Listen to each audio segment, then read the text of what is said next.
Each 53 minutes in Germany, a person dies due to suicide. Every 4 minutes, someone tries it. That means that there is more deaths by suicide than in traffic, murder, or drug abuse combined.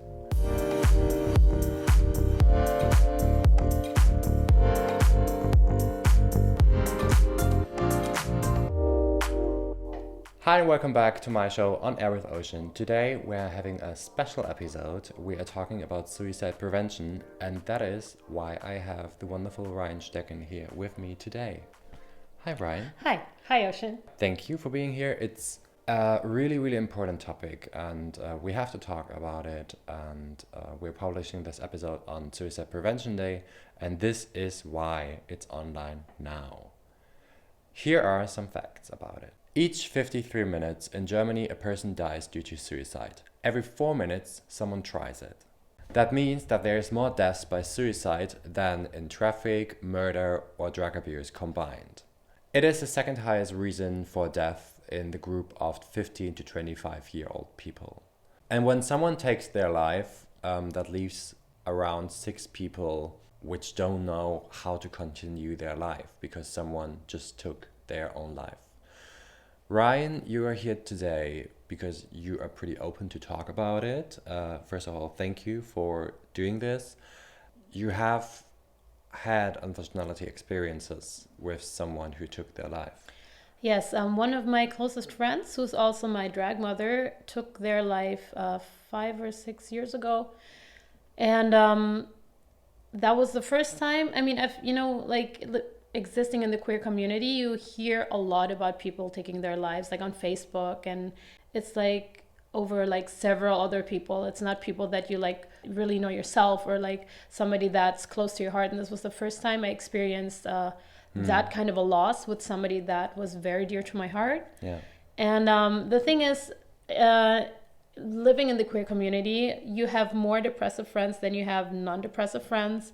So it's like, it's not shocking, but you never expect one of them to actually go through with it. Like, you know, Sure. You talk about it, you maybe even think about it yourself, but you never think that somebody's actually going to go through with it. And that's a problem. What were the warning signals you got from your friend? Were there any? Well, the thing is, to be honest, I have grown apart a little bit with that friend of mine before they passed. So I don't know if there were warning signals. I know that when we were living together and when we were still very close, we were both very open about depression and about, you know, not being okay sometimes. But like I said, you talk about that with your friends and like you don't think it's gonna end that way, I guess. Like, I mean, I knew that they weren't okay. I knew that they were going through depression, and but in the end, like, I don't think there was one thing where we could have been like, okay, if we would have seen this, then we would have been able to stop it. Yeah. And this is why it's so important to talk about it, especially with all of your friends who have depressions.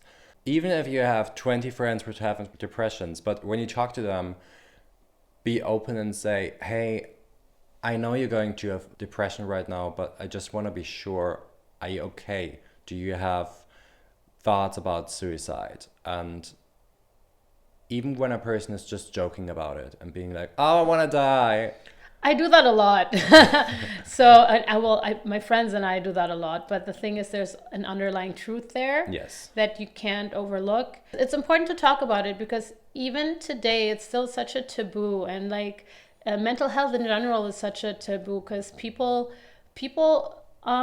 they don't consider it real illness. Some people, because Yes. like, you know, I mean, like if you have a broken arm, you can see it's broken and then you can fix it. But because it's an invisible illness, it's often not taken seriously, and people sometimes they don't themselves believe that they have an illness. They think they're just lazy. And the problem about depression is your brain lies to you. It'll tell you you're stupid, nobody wants you, you're not good enough, you're just lazy, you're not depressed, you're just not good enough. And I think that's the problem. And that's that's the problem with trying to be there for friends that are depressed or have anxiety, because sometimes you can't, there's no right way to be there for them, or no one thing that you can do to make sure that they don't hurt themselves. Because I know from my own experience that if you can have like 20 friends that are like, listen, I'm here for you. If anything's happening, if you're feeling bad, if you're feeling not okay, if you want to like hurt yourself, please call me. You tell them that you'll call them, but then if you're in the situation, your brain is telling you nobody wants to deal with your shit. You're just going to annoy them. You're just going to bother them. You're just going to be a burden to them.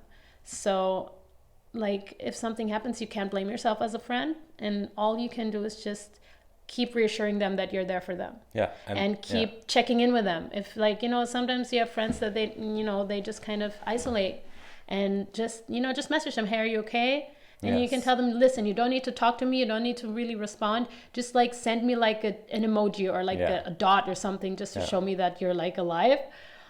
Just give them the feeling that they're not burdening you, and that you are there for them, and in their own time they'll come to you. Hopefully. That they're not alone. Exactly. And this is the most important thing. Like, just as Ryan said, just stick to them, and like just an emoji. It is it's one little thing, but it can save lives. Yeah, really. Because they, like I said, their brain is going to lie to them, and if nobody checks in on, I mean, we don't check in with our friends all the time, right? But if you're in that state of mind, people not checking in means to them, nobody cares about me. Nobody gives a shit. If I were to die right now, no one's even going to know, and no one's going to care. And so just checking in on your friends can really mean a lot, even if it's a, hey, I know you're not feeling well today. Just, just letting you know I'm here.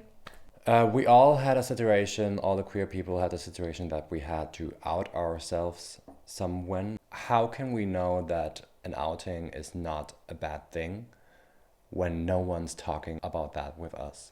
Exactly. And this is the same thing with suicide and with suicide prevention in this way. Because if no one is talking to you and no one is coming to that person, then the person thinks, okay, good. As you said, no one knows about it, no one will care. I think people are also scared that people will judge them. Yeah. So if we talk, and you don't realize how many people have suicidal thoughts or suicidal ideation.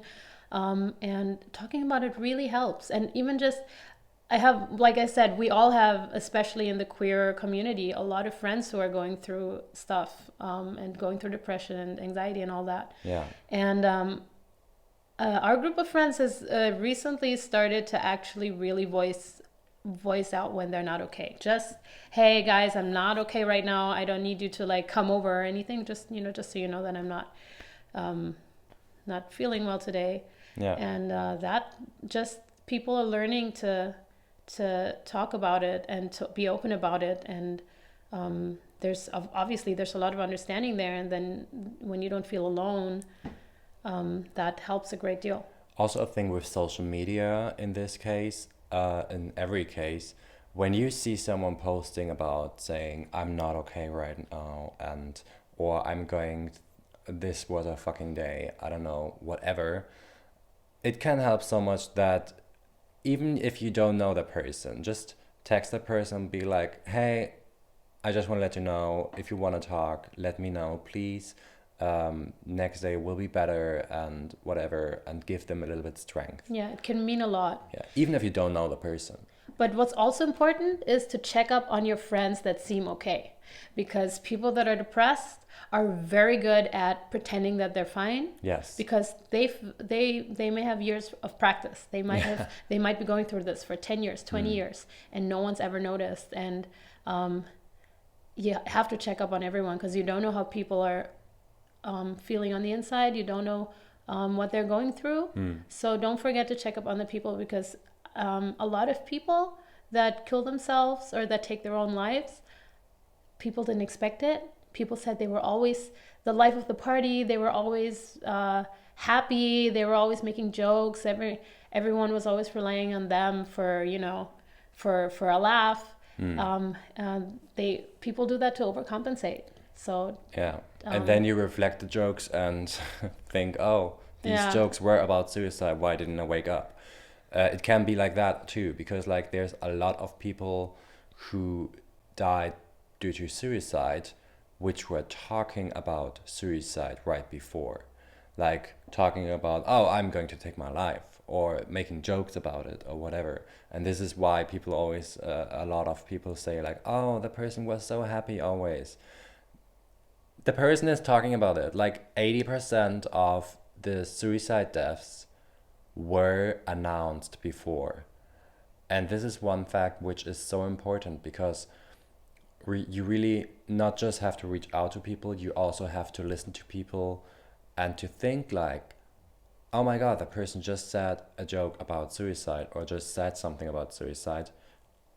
I'm going to reach out to the person being like, hey, Ryan, do you have thoughts about suicide? And you better have this question and feel a little weird maybe because you ask a friend this question and this friend is like, oh no, I was just joking. But you better ask this and have this feeling instead of not asking, and then it happens. Yeah, just don't take it lightly. I mean, people joke about it all the time, but there's usually a little bit of truth to it. And yeah, I mean, the problem is like, what do you do? Like, what do you do when you hear somebody say like, oh God, I want to kill myself? Yeah. Or even if it's jokingly or if it's meant to be serious, like, what do you do? Because there's no right thing to do. I mean, the only thing you can do is be there and let them know that you're there, because the steps to getting better, they have to want to take them. They have to be ready to say, hey, I have a problem. They have to be ready to say, I want to go see a therapist. I want to go work on it. I want to feel better. Yeah. But you can still be there. You can take them. You can maybe, I don't know, help them, because the problem is also with depression is you don't get shit done. So you can help them. You can go through a bunch of names of therapists in the area and be like, hey, have a look. Maybe Therapists are there to help. I'm not trying to push you into this direction, but in case you were looking for a therapist, here's a list. Yes. And if you pick one, I'll go with you.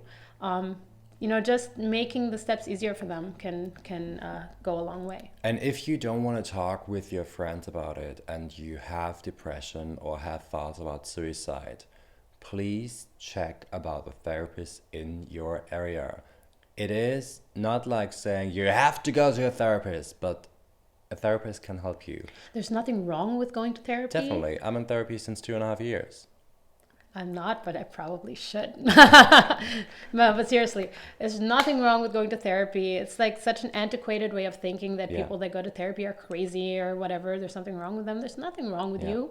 But just the same way that we could go to the doctor when we have a fever, the same way we go to a therapist when... Totally.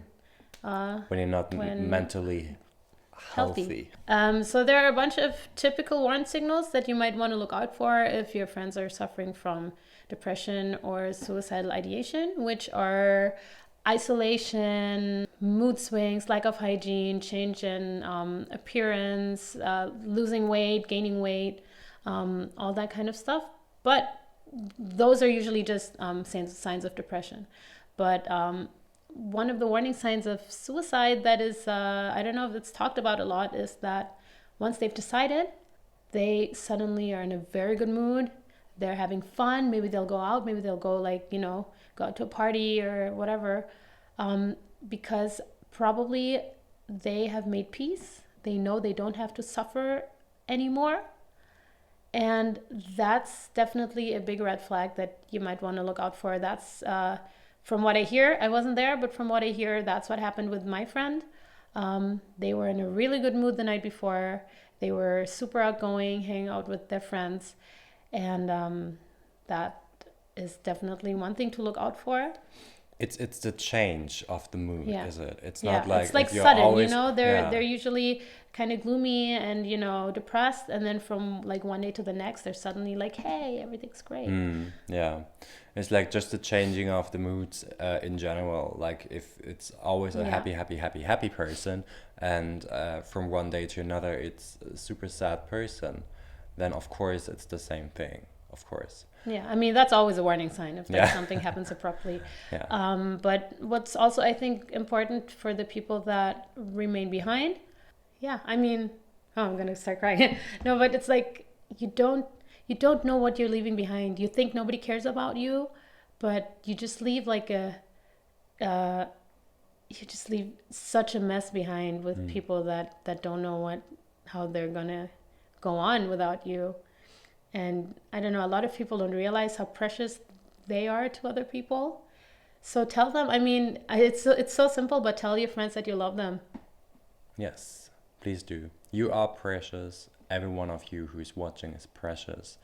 And if you have any questions, please reach out, type it in the comments. If you want to have them anonymous, you can also write me on Instagram or wherever, and I will keep it anonymous. You can also write Ryan. You can write me anytime. And yes. Sometimes it helps. Sometimes it helps to talk to somebody that doesn't know you at all. But That's why. speaking of which, if you are having suicidal thoughts, if you feel hopeless, if you feel worthless, there are places where you can go to. There's a suicide hotline. There's suicide helplines. There are online. There are websites that you can go to. We're going to be putting them all in the comments. You don't have to go through this alone. Don't hide. And don't have fear of looking for help. Yeah. It's totally fine. It's okay to ask for help. So please take this serious, the topic. You are not alone. Definitely not. We are here for you. Everyone is here for you. And if you have the feeling that you're alone, as I said, reach out to us. And for everyone else, take care of each other, be good to each other, love each other, tell each other that you love each other. And follow Ryan. Follow me. Follow Instagram. Ocean. Follow myself. Follow me. Follow Taimi app. Subscribe to this channel. And we're going to see us soon again with the general episodes of On Air with Ocean. Thanks for being here. Thanks for having me. Bye.